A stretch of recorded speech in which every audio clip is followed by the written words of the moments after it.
বিসমিল্লাহির রহমানির রহিম। আসসালামু আলাইকুম আমার প্রিয় ভাইয়ারা আপুরা, কেমন আছেন সবাই? চলে আসলাম নতুন আর একটা রেসিপি নিয়ে।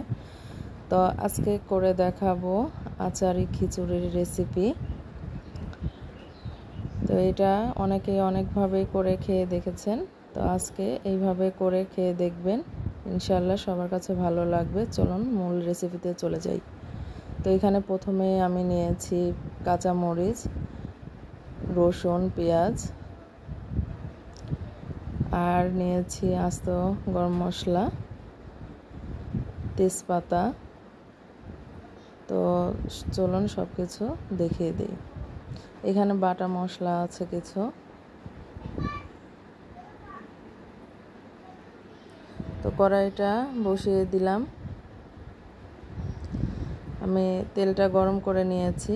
এখানে আমি দিয়ে দেব সামান্য একটু ঘি। এটা অপশনাল, যার ইচ্ছা সে দিতে পারে, যার মানে ঘরে না থাকলে সমস্যা নেই, এটা স্কিপ করতে পারেন। তো ঘিটা দিয়ে ভালো করে গরম করে নিলাম। তো এর মধ্যে এখন আমি পেঁয়াজ, মরিচ, রসুন আর আস্ত গরম মশলাগুলো দিয়ে দিব। দিয়ে এটা ভালো করে নেড়ে চেড়ে একটু হালকা ভেজে নেব। এটা হাতে মেখেও করা যায়, আমি হাতে মেখেও করেছিলাম। তো আজকে মনে করলাম যে একটু ভুনা করে দিই, এই জন্য আর কি। তো এটা ভালো করে ভেজে নিচ্ছি। আর এখানে ভাজা হয়ে গেছে, এখানে দিয়ে দিচ্ছি টমেটো বাটা, আদা রসুন বাটা, আর হলুদ গুঁড়া, জিরে গুঁড়া, ধনিয়া গুঁড়া, সামান্য গরম মশলা গুঁড়া। তো গরম মশলাটা এই পর্যায়ে দিয়ে দিতে হবে, দিলে ঘ্রাণটা অনেক সুন্দর আসবে। আর আমি সামান্য পরিমাণ মতোই দিয়েছি, যেহেতু আমার এখানে গোটা মশলা আছে, এই জন্য। তার পরিমাণ মতো লবণও দিয়ে দিয়েছি, সামান্য পানি দিয়ে দিলাম মশলাটা ভালো করে কষিয়ে নেওয়ার জন্য। তো দেখুন আমি কিভাবে কষাচ্ছি। তো সবাই আমার ভিডিওটা সম্পূর্ণ দেখবেন, কেমন লেগেছে লাইক কমেন্ট শেয়ার করে দিবেন। তো এখানে একটু ঢাকনা দিয়ে ঢেকে দিব মশলাটা কষানোর জন্য। তো ঢাকনাটা তুলে নিচ্ছি, দেখুন আমার মশলাটা কষানো হয়ে এসছে। তো আমি এখন চাল আর ডালটা আমি আধা ঘন্টা ভিজিয়ে রেখেছিলাম। তো এখানে আজকে আমি মসুর ডাল দিয়ে করছি। তো আপনারা চাইলে 2-3 রকম ডাউল দিয়েও এটা করতে পারেন, বা মুগ ডাল দিয়েও করতে পারেন, যার যেটা পছন্দ আর কি। তো আমি মসুর ডাল দিয়েই করছি আজকে। তো ভালো করে একটু চালটা ভেজে নেব, মশলার সঙ্গে ভালো করে মিশিয়ে ভাজবো।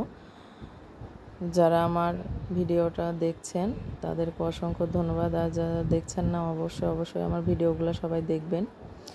আর এখানে মূল আকর্ষণ হচ্ছে আচার, এটা আমের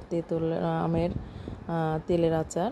তো এখানে আমি 2 চামচ আমের আচারটা দিয়ে দিলাম, সাথে কিছু তেলও দিয়ে দিচ্ছি। আজকের মূল রেসিপির এটাই হলো সবচাইতে মজার। আচার দিয়ে ভালো করে আমি আবার একটু কষিয়ে ভেজে নেব।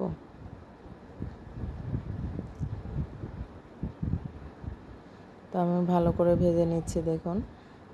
এখন আর একটু ঢাকা দিয়ে এই করে নেব। চালটা আমার কষানো হয়ে গেছে, আমি এখন পানি দিয়ে দিচ্ছি। পানিটা পরিমাণ মতো দিচ্ছি। খিচুড়িটা অনেক ঝরঝরা হয়েছিল, খেতেও অনেক মজা হয়েছিল, তাই মনে করলাম আপনাদের সঙ্গে শেয়ার করি। যেহেতু আমি সহজ রেসিপি দেওয়ার চেষ্টা করি সব সময়, তাহলে এভাবে রান্না করে সবাই অন্তত একবার খেয়ে দেখবে। যারা আমার চ্যানেলটাকে সাবস্ক্রাইব করেছেন তাদেরকে অসংখ্য ধন্যবাদ। যারা এখনও আমার চ্যানেলটাকে সাবস্ক্রাইব করেনি, প্লিজ সবাই চ্যানেলটাকে সাবস্ক্রাইব করে পাশে থাকবেন। তো ঢাকনা দিয়ে ঢেকে দিয়েছি। তো ঢাকনাটা তুলে আবারও দেখিয়ে দিচ্ছি, দেখুন ঝোলটা অনেকটা কমে এসছে, চালটাও অনেকটা সেদ্ধ হয়ে এসছে, ডাল। তো আবারও আমি একটু নেড়ে চেড়ে ঢাকা দিয়ে ঢেকে রান্না করে নেব। তো সবাই এভাবে পাশে থাকবেন, সাথে থাকবেন এই কামনাই করি। আর সবাই সুস্থ থাকবেন, সব সময় আমার পাশে থাকবেন। তো দেখুন ঝোলটা টেনে এসছে, আবারও একটু নাড়াচাড়া করে আমি দিচ্ছি। অনেক সুন্দর একটা ঘ্রাণ বের হয়েছে। তো এখানে লাস্টে আমি আরেকটু আচারের তেল দিয়ে দিচ্ছি, দারুণ একটা ফ্লেভার আসবে।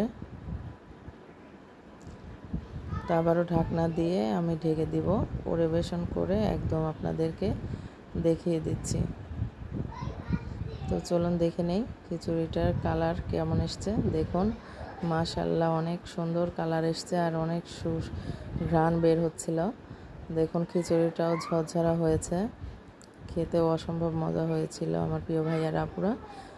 তো সবাই আমার ভিডিওটা শেষ পর্যন্ত দেখার জন্য অসংখ্য ধন্যবাদ আপনাদের। সবাই এভাবে পাশে থাকবেন, ভালো থাকবেন, সুস্থ থাকবেন। তো আজকের মতো এখানেই রাখছি। Thank you for watching my video. আল্লাহ হাফেজ সবাইকে।